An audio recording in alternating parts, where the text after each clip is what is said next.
carinho, é muito gostoso, é muito bem recebido. E eu entendo que servir um bolinho, servir um café, tudo é afeto, tudo é estímulo, tudo isso é carinho.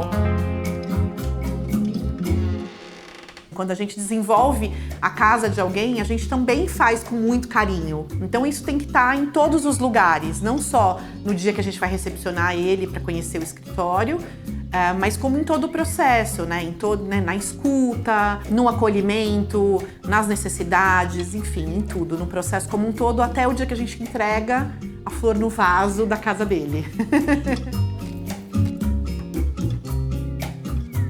E assim, não é que a gente estava procurando uma casa, mas quando a gente viu a vila, foi paixão, assim, porque a ideia é que seja um lugar gostoso, agradável de se estar, com coisas gostosas de se ver. A gente queria verde, a gente queria planta, a gente queria paisagismo. E isso numa sala comercial é muito mais difícil de conseguir. Já fazem 8, quase 9 anos que a gente está aqui na vila. Antes o nosso escritório era na casa aqui ao lado. Depois, pós-pandemia, a gente mudou para essa. Então a gente dividia espaço de escritório com uma amiga. E aí os escritórios cresceram. Então a Mandril veio para essa casa e a Carol continuou na outra. A gente tá nessa casa já tem 3 anos. A gente fez uma reforma significativa quando entrou e organizamos essa casa para atender as necessidades da equipe na época. Essa equipe cresceu um pouquinho de lá para cá, mas a gente já tinha feito uma reforma prevendo esse crescimento. Então, a gente já tinha deixado postos, né, estações de trabalho a mais. Então, era como se fossem 3 quartos, 3 dormitórios. E aí a gente transformou em 2, tá? Então a gente abriu 2 das salas, é onde fica a equipe. E de lá pra cá a gente mudou pontualmente, poucas coisas, mais de adaptação mesmo, mas nenhuma reforma significativa. A gente vai trazendo um objeto novo, alguma coisa nova, um quadro novo, mas em geral ela tá bem como a gente deixou há 3 anos atrás. É uma vila que foi construída em 1927, então é uma casa muito antiga.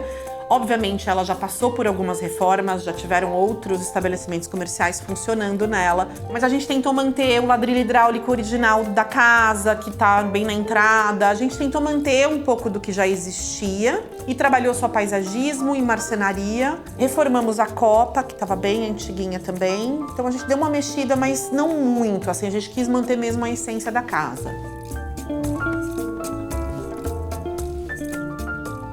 No andar de baixo a gente tem, então, a sala de reuniões, uma sala mais informal onde ficam todas as amostras. Eu acho que faz diferença, sim, ter um espaço desse para recepcionar um cliente em prospecção. E até para os clientes que já estão em andamento, eles gostam. Às vezes a gente faz reunião nessa sala, que é a sala de amostras, tem a outra sala que é a sala de reunião oficial. Então, dependendo se a gente vai fazer alguma projeção na televisão, passar algum material, a gente faz lá. Às vezes faz aqui, que está mais pertinho do verde. Às vezes uma reunião mais informal, lá na varandinha mesmo, lá fora, também acontece. E aí a gente tem esse jardim externo, que é muito gostoso, inclusive a turma, né, os funcionários. Às vezes vai dar aquela relaxadinha pós-almoço, a gente tem uma rede, então senta no sofá, senta na rede, fica lá fora batendo papo, toma um café, faz um churrasquinho, reúne todo mundo. É um lugar gostoso, inclusive de convívio, fora dos momentos de trabalho, sabe, com a equipe. Porque assim, a nossa casa nos representa, né? A gente entende muito o espaço onde a gente trabalha, ou a nossa casa onde a gente vive, diz muito sobre o trabalho que a gente faz. E no andar de cima a gente tem 2 salas. Uma sala é onde eu fico e a outra sala é onde fica a equipe inteira. Passado o momento mais crítico de pandemia, em 22 mais ou menos, a gente decidiu voltar a equipe para o presencial alguns dias da semana, num espaço gostoso, amplo, que tivesse uma área externa, com paisagismo, com verde, como também ter um espaço mais confortável para a loja. Então a gente alugou essa casa e aos poucos foi retomando o presencial. Em consenso, assim, todos entendem que sim, é importante o presencial, porque existe uma troca muito rica. Então, tô com uma dúvida, eu não preciso marcar um call numa brecha de agenda para esclarecer essa dúvida. Eu tô ali, eu paro 2 minutos, eu respondo e a gente interage e coloca na mesa as questões. Às vezes outras pessoas que estão ali também meio que presenciando essa discussão podem trazer e enriquecer com outras experiências que já tiveram sobre uma mesma pauta, sobre o mesmo assunto. Então a gente entende que o presencial é importante sim, mas o remoto também tem as suas vantagens, né? Então assim, a gente entende muito que depende do que está sendo feito no momento. Então eu tô com um funcionário trabalhando em projeto executivo. Ele precisa estar ali concentrado, trabalhando naquele executivo. Não há necessidade muitas vezes dele vir para o escritório para ficar ali trabalhando naquilo. Agora a gente está trabalhando numa conceituação, um projeto novo que entrou no escritório.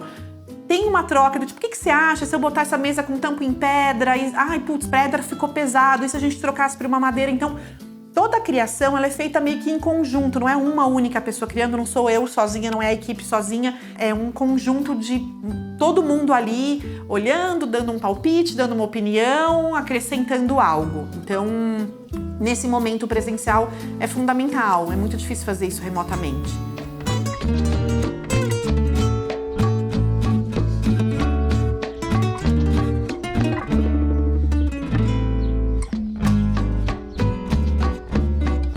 Eu particularmente gosto muito de algumas peças garimpadas, foram trazidas de alguma viagem, porque eu olho para aquilo e eu lembro do momento onde aquilo foi comprado. Então, por exemplo, na área externa da casa tem uma rede que eu comprei numa viagem que eu fiz para o México. Então é uma rede colorida, é uma rede de corda, tem muito a ver com tudo que a gente encontra lá. Então essa é uma peça que eu trouxe de viagem. Logo na entrada da casa também tem um tapete que foi garimpado, é um tapete vintage, que eu acho que tem tudo a ver, assim, ele traz um colorido, uma explosão para esse piso de entrada, né, que é um piso original da casa, que é um ladrilho hidráulico lá de 1920 e pouco, e aí o tapete vai sobre ele. Tem 2 quadrinhos na entrada da casa, logo na entrada, assim, também, que significam muito para mim também, porque são amostras de um azulejo que foi pintado à mão pela Flávia Delprá, que iam ser produzidos para a casa de uma cliente, a Vitória. Então a gente desenvolveu um azulejo para a área gourmet do apartamento da Vitória, e essas amostras que foram feitas, a gente mandou enquadrar esse azulejo e ele virou uma peça de decoração do escritório. Então o que antes era uma amostra para aprovação de um cliente, virou um quadro na parede, enfim, tá tudo meio linkado. Uma das peças mais importantes para mim que tem no escritório hoje é um oratório com uma Nossa Senhora de madeira, esculpida numa madeira maciça linda, que foi feito pelo design artesão. E eu sou muito devota de Nossa Senhora da Aparecida, então para mim essa imagem ela protege o escritório, ela protege quem aqui entra todos os dias, sabe? Então para mim, do tipo, ela é a peça mais especial desse lugar.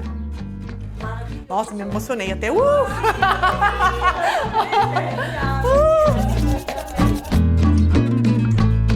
A gente tem muita vontade de continuar aqui, porque é um espaço muito agradável e que a gente se sente muito bem.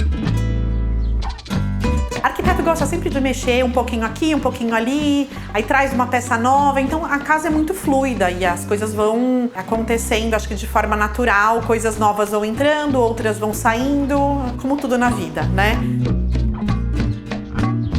O futuro do escritório é manter essa atmosfera gostosa, agradável e sempre com uma pitada de coisas novas e um cuidado e um carinho. Então, se eu tiver que escolher uma peça para levar para qualquer outro escritório que eu vá, só pode escolher uma? Escolha difícil. Acho que eu levaria as cômodas que ficam na minha sala hoje. São cômodas do finalzinho dos anos 60. São cômodas que estavam no quarto de bebê do meu pai. E são peças que eu levo. A gente já teve escritórios em outros lugares e elas sempre nos acompanharam, assim. Então hoje elas estão aqui na minha sala e apesar dessa carinha, da aparência delas, que tem a idade que elas têm, eu amo. Com certeza, sem sombra de dúvida, se eu pudesse levar mais uma outra peça comigo, seria a imagem de Nossa Senhora, que eu levo no meu coração, levo comigo para onde eu for.